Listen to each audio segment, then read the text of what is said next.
All right. Afternoon, everybody. This is the NASUCA Water Committee.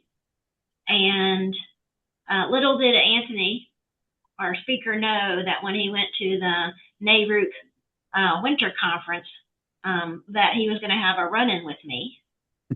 And we talked, and I thought, hey, he needs to come talk to the Water Committee. In fact, I got 4 speakers out of the NARUC winter meeting. So it was definitely a great opportunity to meet and talk to people, especially on some topics that maybe we don't hear about very often, but we talk about. I was talking about acquisition adjustments, and valuations of systems. Anthony doesn't do the valuation of systems, but he talked about valuations of assets, some of the other assets and equipment. So I thought, well, hey, maybe he needs to come talk to us, and then we can learn a little bit more and see if there's opportunity that's something we need to start. If we don't already have staff, consumer advocates don't have big staff, at least we can know someone who we can talk to and ask questions. So Anthony, take it away. All right, sounds good. Thank you for having me, Karen. Well, thank you for the invite today. I'm Anthony Festa. I am a managing director and national practice leader for the machinery and equipment valuation practice here at Marshall & Stevens. Marshall & Stevens is a 90-year-old plus valuation firm. That's all we do is valuations. We do it for many different purposes. And one of our specialties that we have here at the firm is valuing water and wastewater systems, which I've done several in the past with my colleague, Uasis, who's here today. A little bit about me. I've been valuing machinery and equipment for, it'll be 29 years this year. I got my start with an accounting firm right out of college, and I've been with independent valuation firms similar to Marshall & Stevens, an accounting firm, as I mentioned.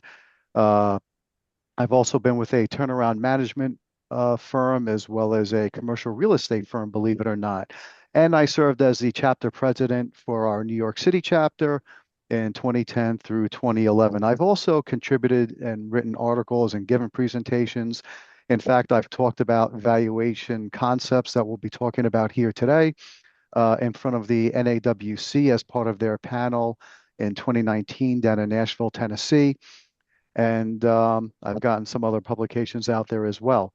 Uasis, why don't you tell us a little bit about yourself? Hi everyone, nice to be here, and thank you for the invitation. My name is Juozas Pranscavicius. I'm a senior manager in the Chicago office. I've been with Marshall & Stevens for about 3.5 years. I graduated college in 2012, and I've kind of done any and all valuation work. Started off in structured finance, project finance type work. Moved on to a mutual fund where I did equity, bond, derivative, illiquid securities, private equity valuations. And then from there, for the past 5.5 years, I've been doing business valuation work. And for the past 2.5 years, I've been specifically focused on our energy and infrastructure group within Marshall & Stevens. And I have worked with Anthony for the last, I would say, 4 or 5 different water and wastewater asset valuations over the last year and a half. So I have a lot of experience in the space working with Anthony. And yeah, that's kind of a little bit about myself. All right, thank you. Hey, So what, Anthony, I go got a ahead. question. So sometimes we use terms indiscriminately, which as an attorney I should know better. But sometimes when I say system, I think the actual system that's operating. Sometimes I mean the utility. Sometimes when I say assets, I don't think about the office building or Right. whatever else they may have. So what is exactly that you guys, hmm what do you guys actually focus on? We focus on, well, we focus on all the aspects of a business that is being acquired, whether or not, stepping away from a water system, Mm-hmm. sometimes we're asked to value the land, buildings, real estate, and intangible assets of a company. Mm-hmm. Think of a widget manufacturer. If it's ABC Widget Company, an ABC widget has some name out there in the marketplace. We would value the trade name, the trademark. That's something that UOSIS would touch. When it comes to the land and buildings that that widget is being manufactured in, we would value that along with the machinery. So we value every and all aspects of a business or the assets within that business. Okay. And have you been involved in any fair market value kind of cases? Oh yes. Oh yeah. You're Okay. jumping the gun here, Karen. Yes, we have. You're stealing my thunder here. All right. Um, I'll let you go. I'll be no, quiet. no, no worries. No, that it's a great lead into our first couple of slides. What we've put together here today is we're hoping to go through about maybe a brief 30 to 40 minute presentation on the topic of valuations and appraisals. Uh, maybe it works if we hold all the questions to the end, but if there's a pressing question that we want to get out there, please, I guess, raise your hand. Hopefully I can see it here on the Zoom platform. If not, we have plenty of time reserved in the end for questions. So with that, we'll dive right into it. So we're going to keep the presentation sometimes, 50,000 foot level. Sometimes we're going to dive into it in a little bit more detail. What I like to uh, introduce the concept of right off the bat is, my opening slide is what is a water and wastewater system? And I love this picture because about 10 or so years ago, I was at one of my first NAWC conferences, and somebody gave a presentation and they talked about free water. Somebody approached them at a conference or a meeting and they said, water should be free. And they said, well, I agree. You have a bucket or a pail in your garage. Why don't you go down to the river, scoop out some water, bring it to your house and use it? That's free water. This aqueduct you see here is transporting water from 2,000 years ago from point A to point B. Is that a water system? Well, back then, yes, it was. 2,000 years later, we kind of want to have a few other things added to the system, such as treatment on the sourcing side. We also want to have treatment on the back end on the wastewater side. And we're going to want to have some storage and other nuances to have a little bit more of a, we'll call it modern wastewater system. So yes, as much as this is a water system, there's a little bit more that goes into it. Okay. And we'll talk about that, in the next slide.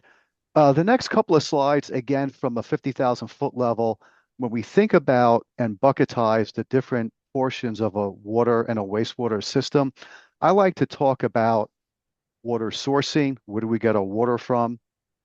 Where do we store it before we use it? How do we get it from sourcing and storage to you, the end user? And then after you use the water, well, then we want to, appropriately get rid of that water.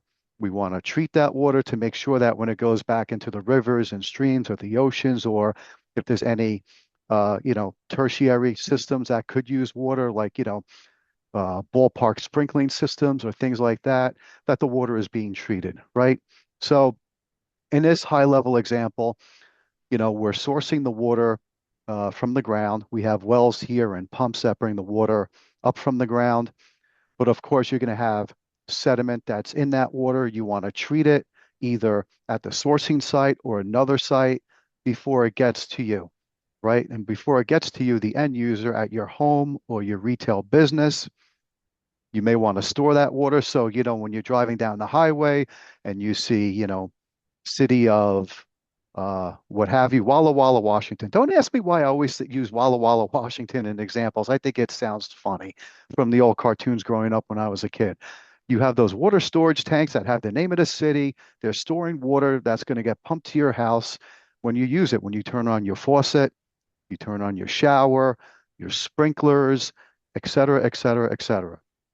So again, high level, we have water sourcing coming from the ground, water storage, water distribution. After you have that, here's your home. And there's a lot more going on in this slide, so I'm going to keep it very high level. After you use water, when you flush your toilet, when after you're done taking your shower, your water's going to go into that fourth bucket I call sanitary conveyance. So it's taking the used water, and of course, with our sanitary conveyance, we may have, lift stations to get the water from lower elevations up to higher elevations if that's where my wastewater treatment plant is. And then it's going to go into your wastewater treatment. Okay. You want to make sure that that water is cleaned and treated before, again, it goes into your rivers and lakes and streams, or if it's used in uh, other applications. Okay. So when you think about water and a life cycle of water, that's what it's going through. We're getting the water, we're storing it, we're sending it to you, and then we are sending it out to get treated and then out into the world yet again. Okay. Now, if you've noticed all these different, and I'm going to go back to my slide here, we talked about taking that proverbial pail of water and going to the river and bringing it from the river and just using it at the home. Well, if you've kind of thought about it and noticed through all these different steps, there's a lot of assets here. Treatment plants for both water and wastewater, tanks, water distribution mains and systems. All these are buried. You can't see it. You're driving over it, okay? But it's there. It's in the ground going from point A to point B. A lot of money there, right? And when you think about all the money in water mains, think about sanitary conveyance, all those pipes leaving your house to go to the sewer system. We're talking about a lot of money. We'll come back to that concept in a little while, okay? So we're talking here today about water appraisals and valuations, or water system valuations, right? So valuations or appraisals determine the value of something, right? So up on my slide here, I really don't want to, read out the definition, but I want to key in on certain words. FMV, or fair market value. What is that, right? So fair market value has a couple of critical components in its definition, and this definition is from the American Society of Appraisers. So fair market value is the price, okay? What is price? Price is an amount of money, okay? So I'm going to give you an amount of money for that asset, right? Between a willing buyer and a willing seller. Now, the word willing is important. Sometimes I'm willing to sell you something. Sometimes I'm unwilling to sell you something, but I have to sell you something.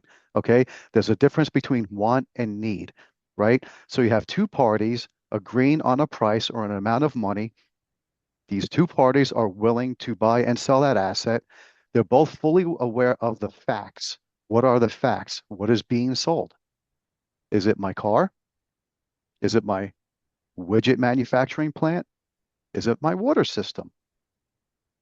What's in my water system? What are the facts? Do I have one storage tank? Do I have several storage tanks? Do I have three pump systems sourcing water from the ground? Are all of those water pump systems working? Is one down right now and it needs a lot of money to get it back up to speed? That's an important fact to know. We talk here about knowing the facts, not having any compulsion. So we talked about a willing buyer and a willing seller. If I live in California and I'm moving to New York next week, okay, I don't need my car because I have a subway system. I can't wait to get my Blue Book value for my car. I have to maybe trade it in. So I have compulsion, you know, I need to sell my car. So I'd love to get $5,000 for my car, but I maybe have to take, I don't know, $2,000 for it. Okay. That's compulsion. That's liquidation, a different concept, which we'll talk about later on. And I'm selling that asset as of a specific date. Okay. Think of real estate. Is there a difference between real estate in New York or downtown Chicago or downtown Houston, pre and post pandemic? Of course, people were going into their office buildings in 2020. In 2022, they weren't. So what was the price per square foot? Knowing the date as to when you're buying or selling an asset is very important. Fact patterns change.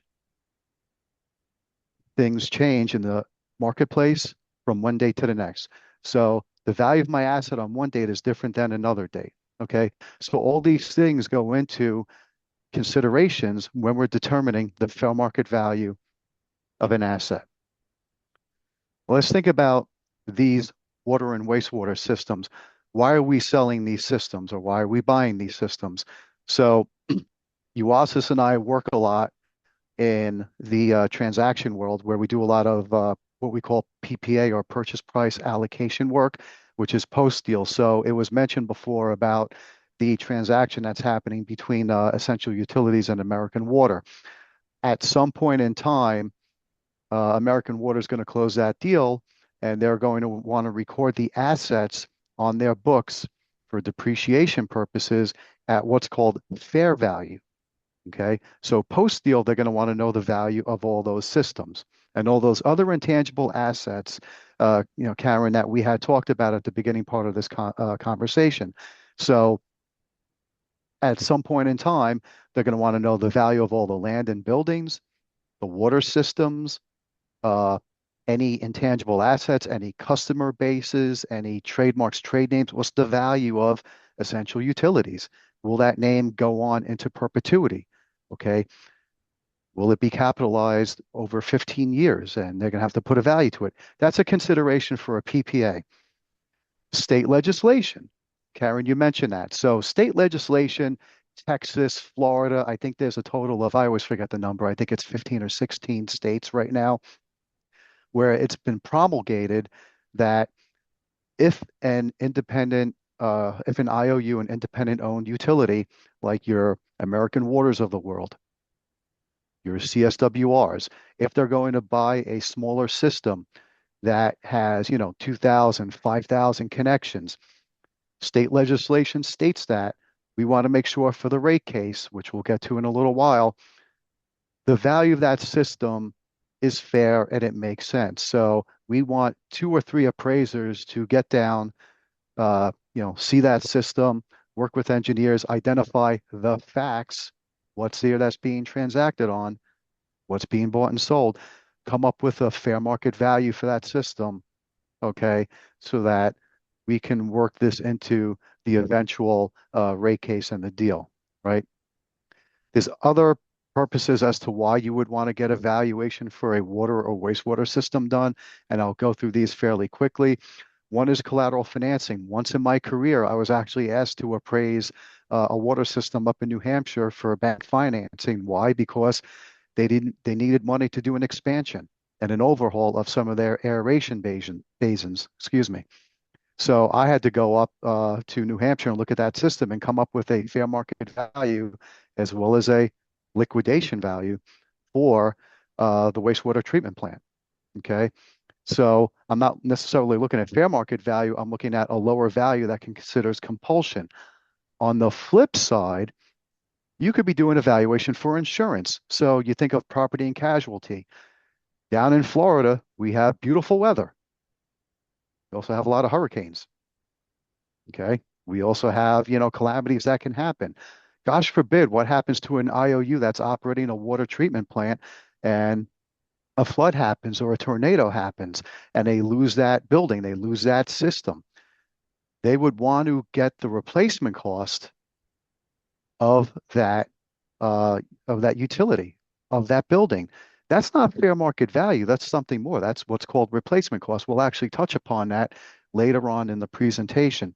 And also for tax purposes, property tax. If I'm an IOU and I operate a system in a personal property tax state where I am not exempt from paying taxes on my business, okay, um, I may need to know the value of that system and report it to the local assessor because I'm going to get taxed on that. So these are reasons why we may want to know the value of a system. The rest of this presentation is really going to focus on why we do these appraisals for the second bullet, which is state legislation. Uasis and I will refer to some examples and some real life scenarios that we dealt with down in Texas and Florida. Okay. So again, just setting the stage for the appraisal portion of the presentation in a few slides, we're just laying some groundwork here. Again, the why we're doing this. So what's the impact of a fair market value study that we would do, based on state legislation? Again, we're talking about the rate case. Down the road, rates would change. Most times or sometimes they would go up because as we showed in the beginning parts of the presentation, water going from point A to point B, there's a lot of infrastructure involved. So it's going to be important to get an accurate fair market value study because those numbers are going to go into the eventual rate case to justify infrastructure costs down the road. All right, and we're going to talk about age and other things in a little while here. Also, the impact of a fair market value study comes into, thinking about regulatory compliance as well as affordability. One thing that I like to tell folks that uh, as we talk through these concepts, rates are not set by the water companies. The IOU, the CSWRs, the H2Os of the world are not going to say, I just want to wake up in the morning and willy-nilly say, pay me $1 per gallon. You know, there is going to be some regulation. Those rates are set by the State Utility Commission. So actually down in Texas, as an example, and even in Florida, when UASIS and I do our work, we give a copy of the appraisals, not just to the acquiring companies, but the selling company sees it as well. And so does the Public Utility Commission or the Board of Public Utilities, as you would in New Jersey, or the Public Services Commission down in Florida. And of course, when we're looking at fair market value, if you remember our definition before, we talked about price, we talked about willing buyer, willing seller, we talked about the facts, we talked about compulsion, and we also talked about a specific date. Those are all things that go into the development and consideration for fair market value, some of which, but not all, are in net book value. Net book value, of course, does not equal fair market value. We'll talk about net book value very lightly. I can go into it later on, but again, remember, fair market value is not an accounting exercise. Okay, it is a valuation exercise. Net book value is just an accounting exercise to recapture costs. Okay, um, so again, no parallels, but I just wanted to throw that out there. Some key water statistics. Um, there's over 52,000 independent IOUs out there. It's a statistic that I've known about for some time, but I really didn't think about or realize until I was talking to someone a couple of years ago. Yeah, 52,000 is a big number, but there's 100,000 MOUs independent that are out there as well. So you think about it, those over 150,000 systems, whether or not that township, city owned, or IOU owned, that's a lot. Okay. So that's a lot of people that are managing different systems, uh, putting things together. That's a lot of resources. Private water companies treat and distribute 2.8 billion gallons of water a day. That's just mind-boggling. And when you think about how much money and infrastructure is needed over the next 20 years to upgrade these systems, remember in the slide, a couple of slides ago, we talked about updating and upgrading systems. Aging infrastructure is a big worry. Not 1 million, not 1 billion, but $1 trillion is estimated by the EPA over the next 20 years to get systems revitalized. Okay, we talk about lead in the pipes in Newark and Flint, Michigan. To recondition and refurbish those systems is going to cost a lot of money. Those are some of the hot topics right now in water. We talk about aging infrastructure. These systems are not getting younger; they're getting older, right? What else is out there? Cyber threats. There was a good presentation put on by the NAWC about a year or so ago down in DC about all you need is a bad actor to launch a drone over a water reservoir and dump something into the system before it gets to your home. Or someone's going to press a button 1,000 miles away and shut down your PFAS, PFOA screening system. So now forever chemicals are going to get into your system, your waste, your rivers, your streams. Um, Cyber threats are out there. Sustainability is a hot topic, and so is, again, like I said, PFAS, PFOA. I talked to my friends at American Water in terms of what they need to spend for screening systems and to meet the federal standards. And you know, operators of systems want to do the right thing. Okay, they want to be partners to the municipalities. Municipalities want to do the right thing for their constituents. But again, spending money on treating forever chemicals and doing the right thing, these things cost money. So those are some of the hot topics that we're seeing today. And Karen, as we talked about it, NARUC, they were brought up at a lot of the panels. So, these things are real and they cost money. Um, so we set the stage, okay? What's going out there in the water world? We talked about the hot topics. We talked about some metrics. We talked about the high level assets that are out there delivering water and treating water from point A to point B. Now let's wrap it up into the fair market value definition that we talked about. How do we get that number, right? So, Euasis and I just don't wake up and, pull a number out of the air and say, yeah, this feels right, this feels comfortable. No, we have a method to our madness, but we have to follow some approaches to develop our indications of value, right? There's some rules of the road here. So when we value these systems, we need to consider as appraisers three approaches to value. Now, notice I said we need to consider them.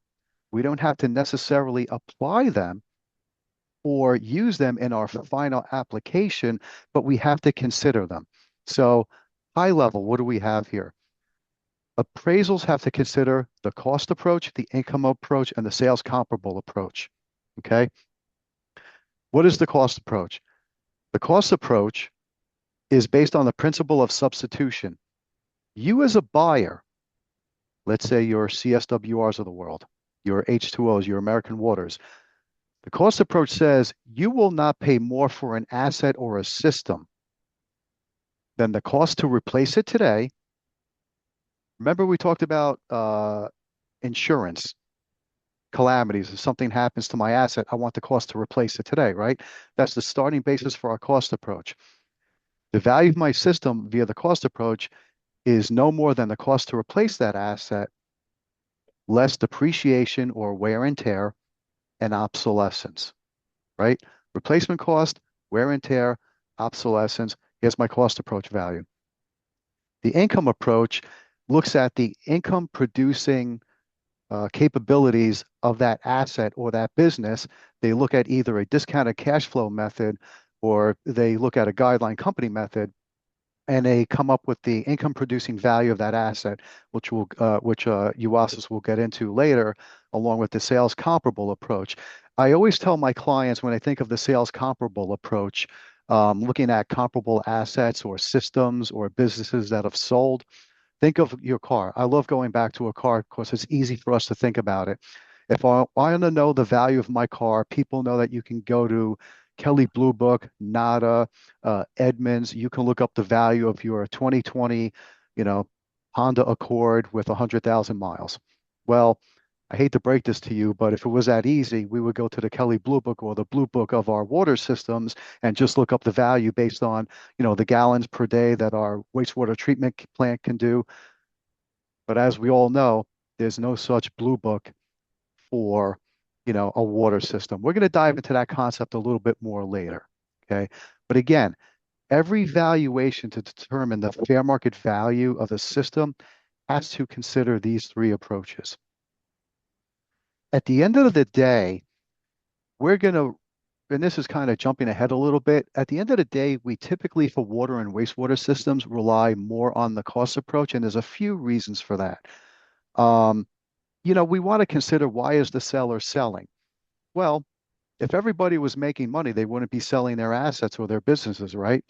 A lot of these older IOUs that have, systems that they built 50 years ago, or it's a, you know, mom and pop operation that they pass down generation to generation. What happens? They're getting short on money to replace those 50-year-old pipes or that, 30-year-old pump at that lift station. They're running out of money. Okay. They don't have the money anymore, the resources. So, maybe the system next door to them, they can get some advantages to selling to them because they can just hook up to their system And oh yeah, by the way, they have deeper pockets. They can fix the pipes. They can fix the pumps. Okay, so they may be a willing seller to sell their system if that neighbor is a willing buyer, right?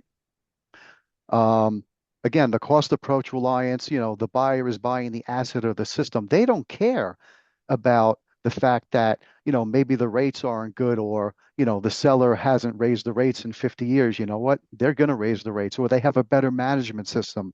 Maybe that mom and pop system that's been servicing a township of 500 people or 1,000 people, or maybe that, investor-owned utility that's been servicing a townhome community.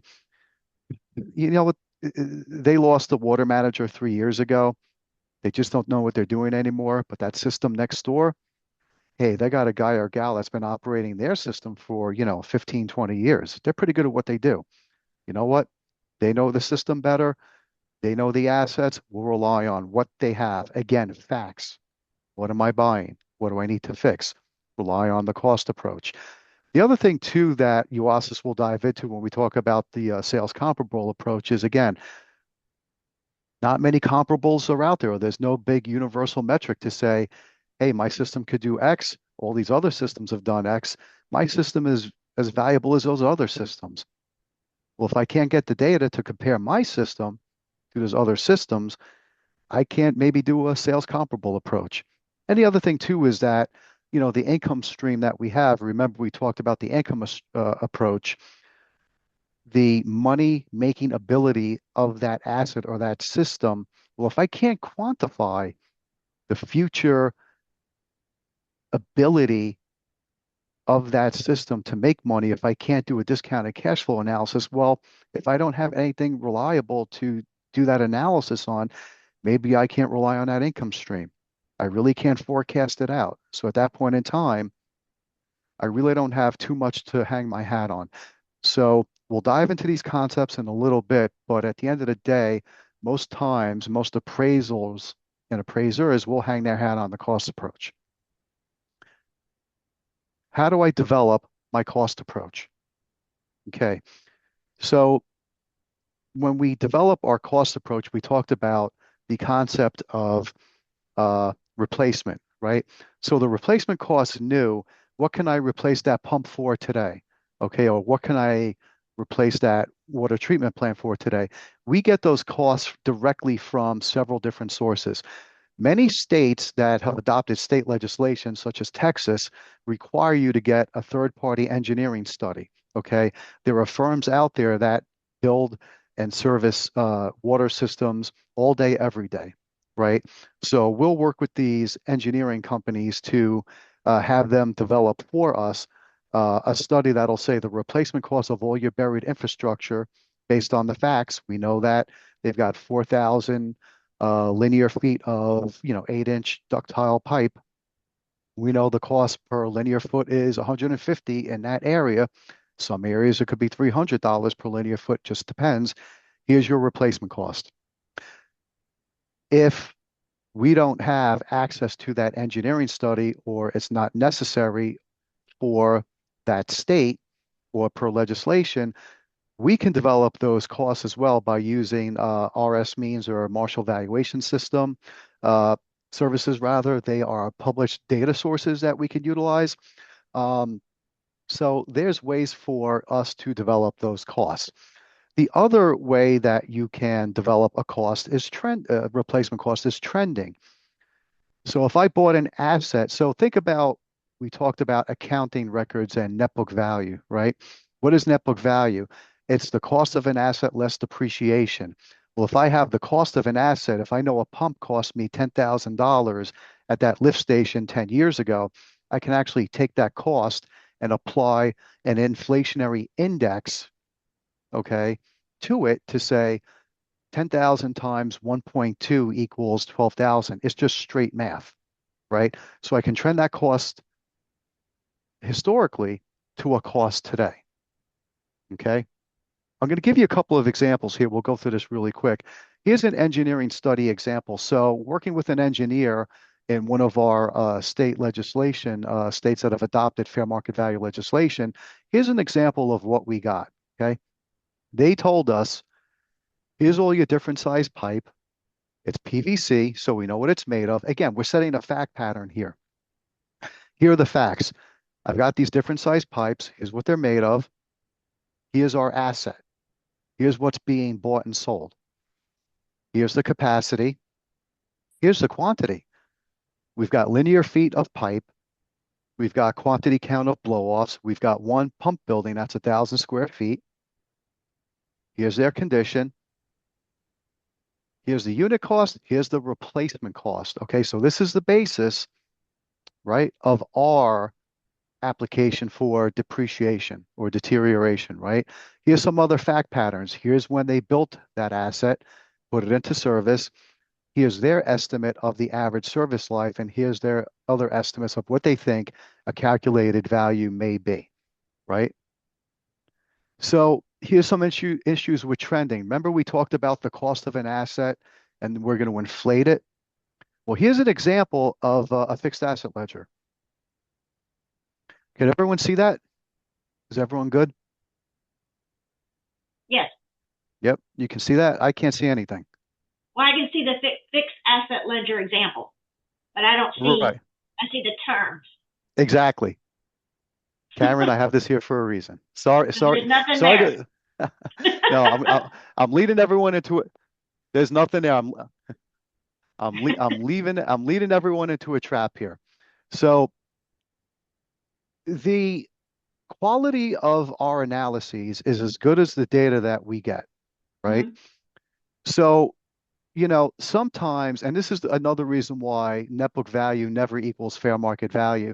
You think of a small investor-owned utility, maybe they had their brother or sister as an accountant, the first 10 years, and they said, let's expense everything. Okay. Then their cousin becomes the accountant, 10 years later, and they say, we need to capitalize some assets and build a balance sheet here. Okay. So from years 10 to 20, they capitalize $5 million worth of additions. Well, that's great. Well, what's that system worth? Well, you can't say, it's worth the net book value on $5 million. The first accountant forgot to capitalize the $50 million worth of water mains, water storage tanks, et cetera, et cetera, et cetera. So one of the reasons why we don't rely on trending for water and wastewater systems is because not only do you sometimes not have good quantifiable data, sometimes you don't have any data at all. So I'm going to backtrack to my previous slide. You tell me, do you like this better that an engineering study provided that said, here's the fact pattern. This is what we have. This is what its replacement cost is. Or do you want to rely on your brothers or sisters or cousins' attempt at accounting 101? I think I'm going to rely on the former rather than the latter. We talked about the cost approach relies on the replacement cost of the asset less wear and tear and obsolescence. So real briefly, I want to go through these real briefly. An asset, as you know, does not last forever. So you want to make sure that you're taking away from the replacement cost adjustments for condition, which is measured based on normal useful life, which looks at the effective age of my asset plus remaining useful life. So if I install a pump and a pump is expected to last 25 years and its effective age is 10 years, okay, well, I have an expectation that it's going to last 15 more years. Okay, straight math, 30,000 times, 60% good. I've got an asset that's going to be worth, somewhere in the ballpark of $20,000, right? If I maintain that asset and refurbished it, sometimes my effective age is higher and my remaining useful life is, my remaining useful life is higher, my age is lower, okay, that asset may be worth more. But if I really never upkept that asset, it could be worth a lot less. And that leads into condition, looking at the condition, look at observations, look at, testing of, the wall thickness of your pipe. I could have put pipe in the ground 10 years ago, but if it's in corrosive soil, okay, do I really have maybe 50 more years left in that pipe? It could have been accelerated. So I have to be careful about that. Okay. Let's look at some pipe. You look at this pipe with some corrosion. If I put that pipe in corrosive soil, 10 years ago, and I expect it, to last 50 to 75 years, but it's looking like that, I may want to accelerate my depreciation. Same thing with some of the pipe we see here. I mean, look at this on the right-hand side. That's a lot of corrosion. Okay.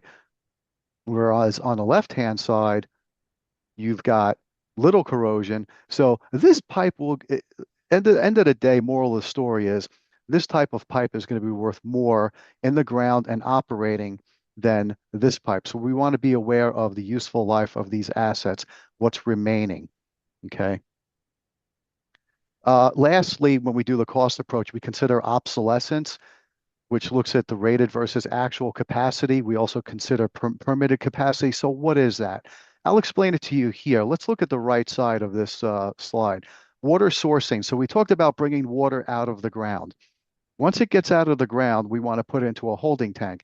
I did a job down in Florida where they had 3 pump stations uh, in this 200 by 200 square foot area.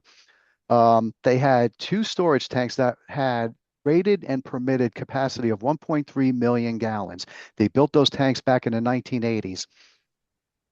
They've never, ever had a need to store more than 350,000 gallons. So if the proverbial tornado ripped through that that area and they had to rebuild that little system, what would they replace it with? Maybe, another $1.3 million, 1.3 million gallon capacity system, or maybe they can get away with and really utilize 350 to 400,000 gallons worth of tanks. Okay. So we actually reduced the value of that active system by about 46% because we gave it a penalty. Why? Because you have excess capital costs in your system that you wouldn't need, nor you would need to spend. Okay. So again, think about replacement costs. Would I want to replace or find value in an extra 50,000, you know, pounds worth of steel from my tank or something less? I've got excess capital cost in my system, so I have to deduce that from my value. And we did something similar on the left-hand side for the wastewater system. They had a 25,000 gallon rated wastewater system. They were only never ever doing more than 2,000 gallons worth of wastewater treatment on a day. So what did they really need? What was the buyer really buying? Does the buyer really want all that excess value in capacity they're not going to need? So we knock down the value of the wastewater system because of that excess capacity. Now, we talked about the cost approach. That's the cost approach in a nutshell. I'm going to hand it over to Uasis to talk more about the sales comparable approach and the income approach. So Uasis, please take it away. Yeah, so Tony has mentioned it a few times, but I'll reiterate it. There are three approaches to value: cost, market, or the sales comp approach, and the income approach. As appraisers, it's our job to consider all three, but we don't necessarily need to use all three. So my team, I specifically work closely with Anthony's team to provide expertise if there are any scenarios where we want to consider the market approach or the income approach. And then vice versa, we will pull Anthony and his team into some of our engagements if we need some expertise on the cost approach. So for certain engagements, the different approaches to value make more sense than the others. The sales comp approach or the market approach has two different methods that we typically use. The guideline public company method, and here are some publicly traded companies that we can try to benchmark against, or the comparable transaction method. So in our world, real estate appraisers commonly utilize the sales comp or the market approach method. And kind of a real life example, when you are looking to buy a home, the lender will typically require a appraisal to be done to finalize the mortgage. And in those particular examples, the real estate appraiser is looking for similar houses in the similar geographic area, and it makes a lot of sense to use the sales comparable approach for that particular reason. For water and wastewater systems, it's a little bit more difficult. If you can go to the next slide. Mhm. So, um, in terms of the sales comp approach, there are some difficulties with valuing water and wastewater systems. For one, is Anthony and I have seen the full gamut of data for different engagements. We have both worked on publicly traded companies, and in those scenarios, we get humongous data rooms with hundreds, sometimes thousands of documents, and it's an overwhelming amount of documents. And in certain instances, with these smaller water and wastewater systems, the data can be limited. I have personally worked on a engagement where the financials were scanned and filled out in pen and scanned. So the lack of reliability with some of the data is hard to benchmark it to publicly traded companies. Um, so it makes it hard to conclude on. The other thing to consider with the lack of comparable transactions. So when comparing water and wastewater systems, it can be difficult to find a perfect comparable that's the same size in the same region, where it could be easier to do that for, buying a condo in Chicago.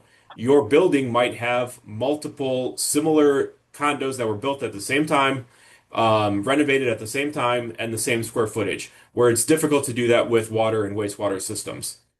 The other thing too is, Anthony has mentioned a couple times fair market value. When looking at comparable transactions, it is hard for us to deduce the timing, the market conditions, whether it was truly a willing buyer, willing seller. It could have been a transaction under duress. Maybe someone was low on cash flow and needed to sell their wastewater system. So there is a lot of uncertainty when using the sales comparable approach because we just don't have all the data available. Typically, we'll see a transaction price and a date, and typically that's about it. So that's kind of the some of the downsides to using the sales comp approach or the market approach. And if you go to the next slide, the Mhm. income approach, this is commonly used. The most common income approach method is the discounted cash flow or the DCF.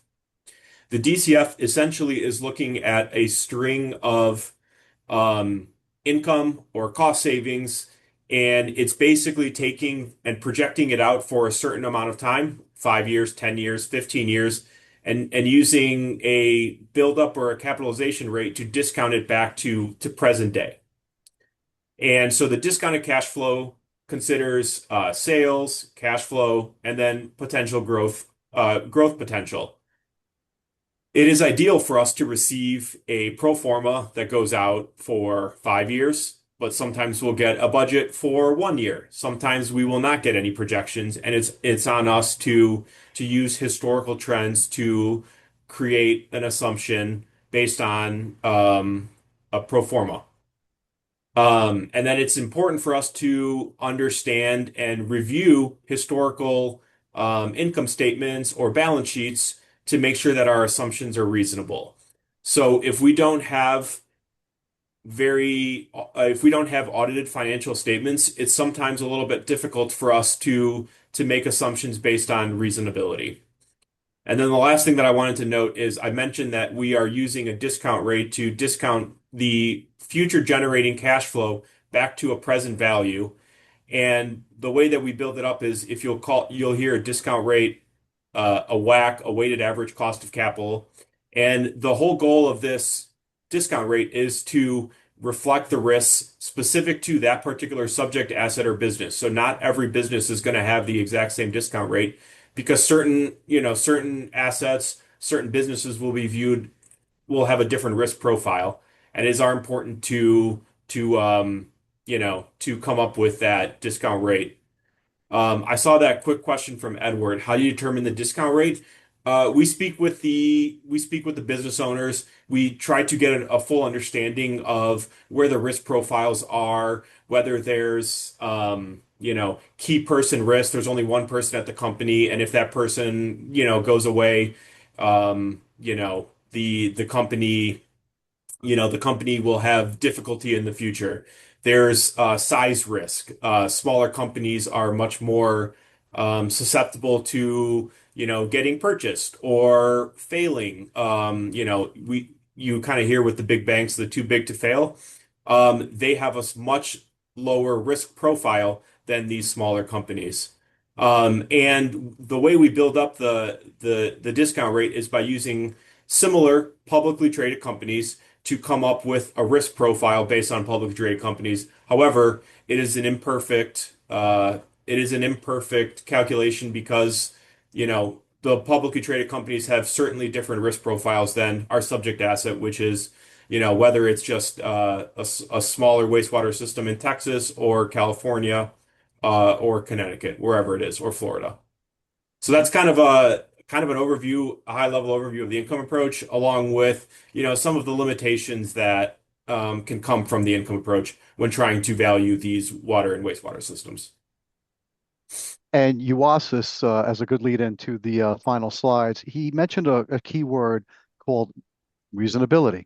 Okay. So when we develop and consider, again, remember I said consider all three valuation approaches. When we consider all three and we develop our evaluations, we say, here are our results based on the cost, market, and income approaches. What's reasonable to hang our hat on, right? So in one example, we did a project where we had some wildly different values between our cost approach. You'll see here about 10.8 million, and Uasis's income approach was about 2.1. But here was an instance where, you know, our income approach, we had really good data. We had those projections, we had those pro formas. I had an engineering study here. I developed my cost approach. So we said, you know what? Let's not hang our hat fully on the cost approach or give it like a 90 or 95% weighing. Let's give it 60%. We'll give the income approach 40%. We did our weighing and we said this system, based on our taking a step back and saying what makes sense here, what's reasonable. We came up to a number of about 7.3 million. Okay. Whereas we did another job where my cost approach came out to about 2.15 million. Again, engineering study, we laid out the fact pattern, but UASIS really didn't have good information to develop his income approach. And maybe he had a comp on the market approach, but he didn't want to hang his hat on it. So we did our weighing and we said, let's weigh it more towards the cost approach. We'll throw 5% to the income and market approach. And we came up to a value of this system for about just over $2 million, which if you notice, the $2 million is a little bit closer to my 2.154 on the cost approach. So at the end of the day, what are the challenges we have in valuing a water system? We explained to you the considerations, how we develop the values. But again, we talked about the facts. We need to identify the assets that are being appraised. And remember, a water system or a wastewater system, 75 to 80% of the assets values is buried. You can't see it. I can see the wastewater system. I can see the lift station. I can't see the pipes underneath. And again, you also did a great job talking about the difficulties of applying the sales comparable and the income approaches. We'd love to do it and do a 33% spread. But is that realistic and reliable and reasonable? In some cases, it may be. In most cases, as we've seen with water and wastewater systems, the answer is no. And again, lastly, obsolescence, identifying it and seeing if it's even material to consider. We went probably a few minutes over than what we wanted to. As you can tell, we really love talking about this topic. Karen, I know we have about 5 more minutes within the hour. I don't know if we can go over, but I'm going to open it up to any questions. Ed, do you want to ask? Because I see you have stuff in the. Well, I'll start with, who are your clients? Okay, I can see the questions here. Let me go down the questions here in the chat. So who are your clients? great question. As I mentioned in a couple of my slides, I'm going to be working with, mostly I've been working with IOUs, big players out there such as CSWR, H2O. I've done work with New Jersey American Water. Um, and And is this if they're buying smaller systems? yes, And does it tend to be municipals or investor owned?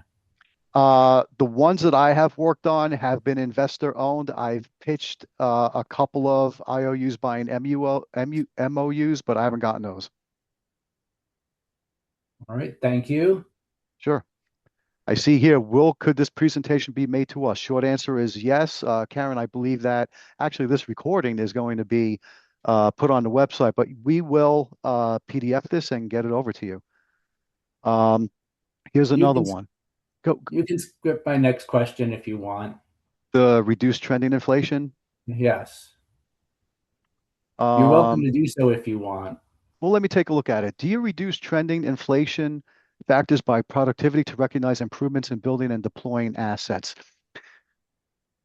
It's an interesting question. I'm trying to understand it. Maybe we could talk through it. But our trending is, again, typically inflating or deflating the cost of an asset historically to a reproduction cost new today.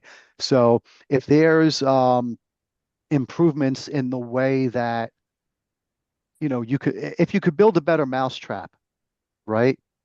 Right. By using a new asset or system development today rather than 50 years ago, my answer to you is if that's the case, I'd rather get the cost to replace or build that mousetrap today rather than trending. Trending typically, it should recognize those changes over time, but in many cases, it doesn't. Another reason why, Ed, we don't rely on trending is because these published trends, as easy as they are to get, okay, and you And I can, take it point you your use the handy Whitman? You could use Handy Whitman, but here's the thing. How did Handy Whitman develop those indexes?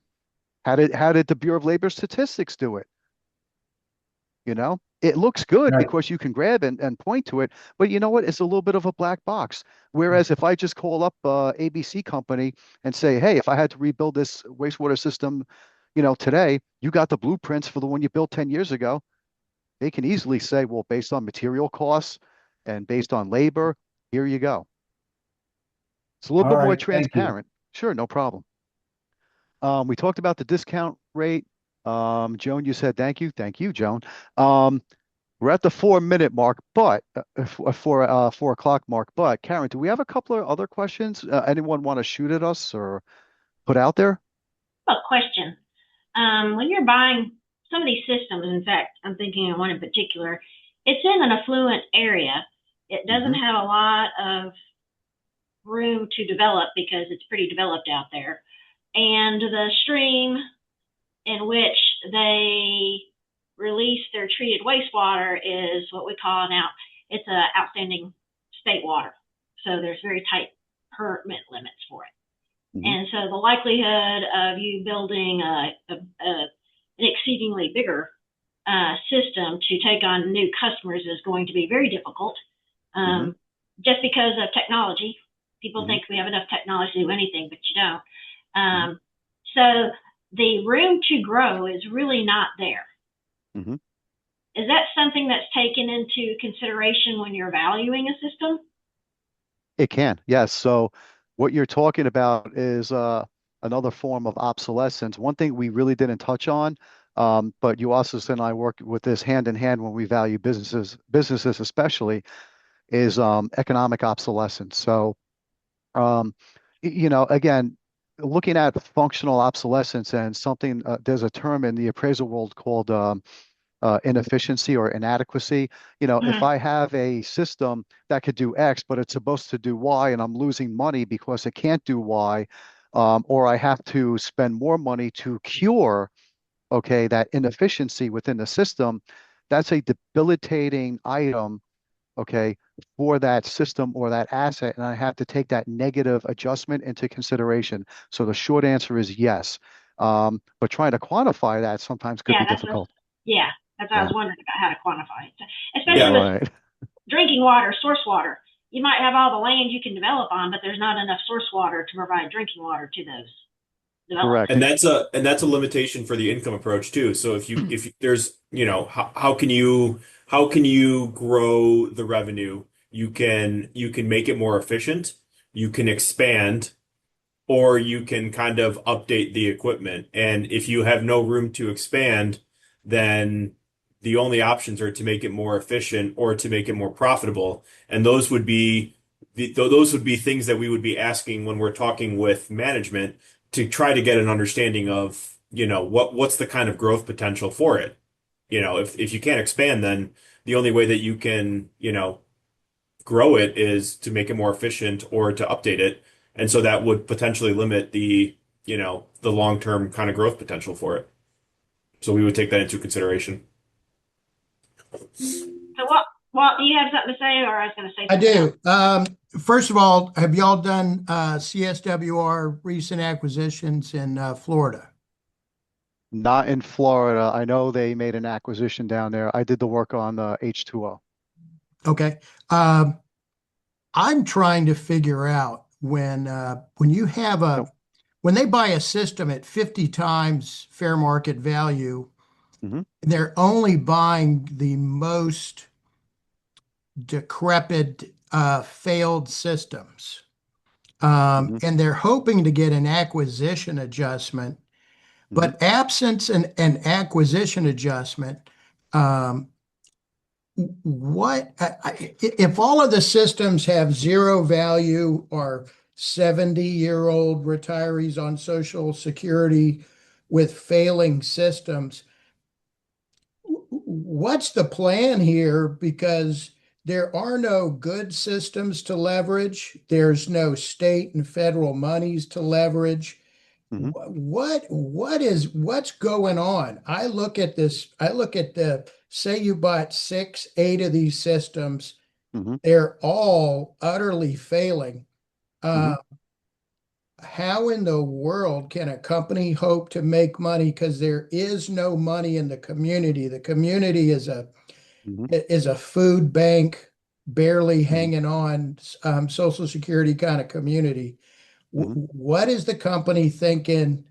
Where is the and yet they've actually come in and said, even though you denied us the first time on our acquisition adjustment, Mhm. even though we're in the business of buying the worst, most failing systems, they're Mhm. even worse than we thought we were. So we want a second bite at the apple on acquisition adjustments. But it looks like they're just poor business decisions.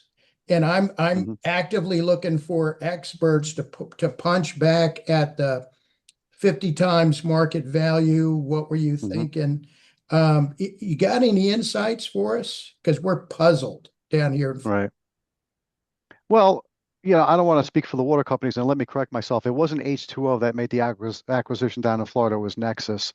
Yeah. I just did something for H2O in Texas, so I'm always mixing up Texas and Florida deals. I'm sorry. Um, so again, we're appraisers, right? Mhm. Why they're making the acquisitions? At the end of the day, they're in business to make money.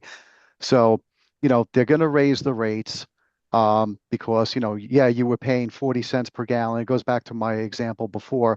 Now, eventually, they're going to want you to pay 60 cents a gallon. So when you start jumping up and down and saying, why am I paying 20 cents more a gallon?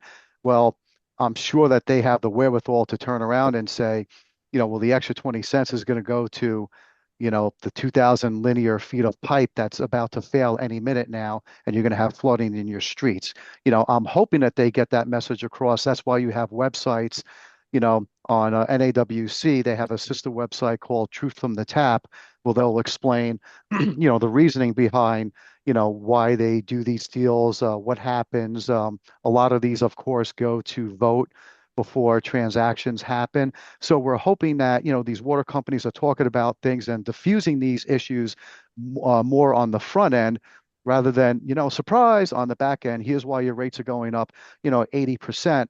The other thing I'll say is that, this is the reason why you want to have an appraisal done, because that appraisal, as we explained in our presentation, is looking at a few things. Again, fair market value is based on facts and a fact pattern. If you're going to raise, your rates because you want to say it's 50 times some sort of a multiple, and you think, you know, the old system is being marked up to something that's really not worth, well, let's look at the facts. Do they have all these assets? Maybe yes, maybe no. Well, we said no because we found that, you don't have 80,000 linear feet of pipe. Maybe it's only 20,000 based on the drawings. So the appraiser bases their evaluation on the fact pattern, on the 20,000, not the 80,000, right? Um, UASIS on the same, example is going to say, we're looking at, the discounted cash flow to say that, listen, every company wants to say, hey, I'm going to make, $800 on my widgets into perpetuity. But guess what? You've only been making $100, 110, 120. Why are you saying in year 10 you're making 800? What made your widgets that much more valuable that I got to discount back $800 to today when realistically it should be what, 150? That appraisal and that fact pattern that we can hang our hats on is going to call the proverbial spade a spade. Okay. You also, I don't know if you have anything to add to that. I think the one word that hasn't been said yet either is that as appraisers, we have to be unbiased third parties too. So, to your point, um, it would be good to have someone take a look at it and come up with an unbiased third party valuation or just a range, too. That's like if you're not ready to do, if people aren't ready or businesses aren't ready to do a exact valuation, like, we're able to provide kind of indications of value as well, which is kind of a range, kind of goalpost analysis too. So there's a lot of things that we're able to kind of support with. What we've got here is we have a new statute that has uh, a, a handful of appraisers that evaluate the system that they've purchased. It's entirely new, and so we are looking for external third-party appraisers to come in, and so you'll be hearing from us. So I appreciate this has been very informative for us. Thank you. Thank you, Walt. I'm on that list actually down in Florida. So, oh, that's right. You are on that list. So and we've asked you to decide which list you want to be on. uh, So I don't know if you've answered that question, yeah, but I we need somebody. understood. Is anyone else got a question? I have one more. When Walt's talking about failing systems, I mean, we have a system here in Tennessee that's on an outstanding state river, and it's being held together with bubble gum and duct tape, and it constantly has violations of its NIPD's permit. I mean, not small violations, raw sewage, and so it's been going on for a long time. Is that something that you guys independently look for? Do you guys contact like the state environmental agencies to figure that out, or are you really relying on the utility to provide you information, or the utilities engineering company to provide you information, because they're not unbiased? Right. Well, it's a combination of both. We want to ask the questions and get the facts. I have not been, I'll be fully transparent and honest. I have not been brought into a situation like as that just yet. But maybe thinking about as a similarity, when we do our appraisals, it's like our real estate appraisers, we make assumptions, right? We assume that, you know, properties are free and clear of encumbrances. Nothing is, susceptible to, the Superfunds Act of 1993 and things of that nature. But, as we're doing our appraisals, if we do become aware of, or it's brought to our attention, the fact pattern that, oh yeah, by the way, we forgot to tell you this, but I stumbled upon a document going through a data room that, yeah, you have these violations and, a $1 million value system, has a $5 million, lien on it, and you need to spend $5 million to correct this issue. Well, last time I checked, $1 million in a plus and $5 million in a negative equals negative $4 million, which is basically zero. Yeah. That changes things. So, we want to ask the questions. We want to have both parties to pick their brains and try to get the fact pattern straight.